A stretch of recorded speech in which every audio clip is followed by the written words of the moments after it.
government's capital gains tax is killing jobs in healthcare, home building, small businesses and farming. An agricultural producer in my riding is deeply concerned that this tax is undermining the profitability and sustainability in an already volatile business environment. Their current transition of ownership is severely impacted by these tax changes, rising input costs, and softening markets. The minister is raising taxes without even passing a law, which begs the ultimate question: how many more surprise tax hikes will this government spring on Canadians? Hear, hear. The Honourable Parliamentary Secretary to the Minister of Finance and Deputy Prime Minister. Thank you, Mr. Speaker. And I would just like to make very clear one important point, and that is the changes that we have introduced in the budget are not going to affect the paychecks of Canadians. They just are not. If you take home a salary, Mr. Speaker, anybody taking home a salary in Canada is not going to see a change based on what we have presented for the capital gains, Mr. Speaker. In fact, what we are asking is those who don't make a salary, who have their money working for them, Mr. Speaker, who make incredible profits on the investments that they sell, they will be paying a little bit more. The Honourable Member from Charleswood, St. James, Assiniboia, Headingley. 66% isn't a little bit. Anti-Semitism has become a plague on university campuses. Hamas sympathizers camping out at McGill are promoting the Revolutionary Summer program, featuring images of keffiyeh-clad fighters brandishing machine guns. It's appalling, Mr. Speaker. Summer camps used to be about campfires and canoeing.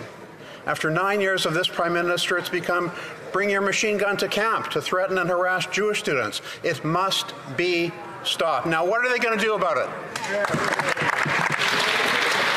The Honourable Minister for Diversity and Inclusion.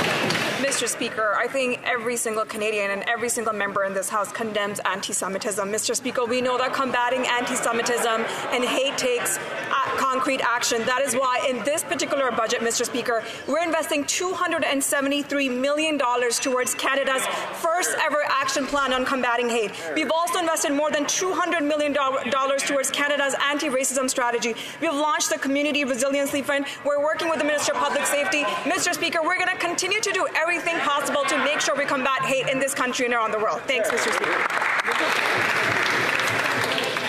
The Honourable Member from Selkirk, Interlake Eastman.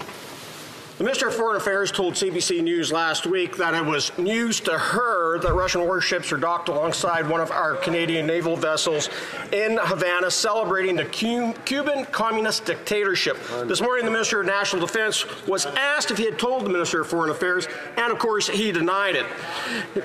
It is both reckless and dangerous for the Liberals to honour Cuba, Russia's junior partner, and once again are undermining our relationship and support for Ukraine. So why is the Minister of National Defence using our Navy to cozy up to the communist regime in Cuba with our Russian adversaries?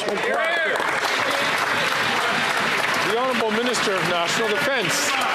Mr. Speaker, I'd like to act surprised that the Conservatives are politicizing the Royal Canadian Navy deployments, but frankly, I'm not. To be very clear, Mr. Speaker, this was a military mission.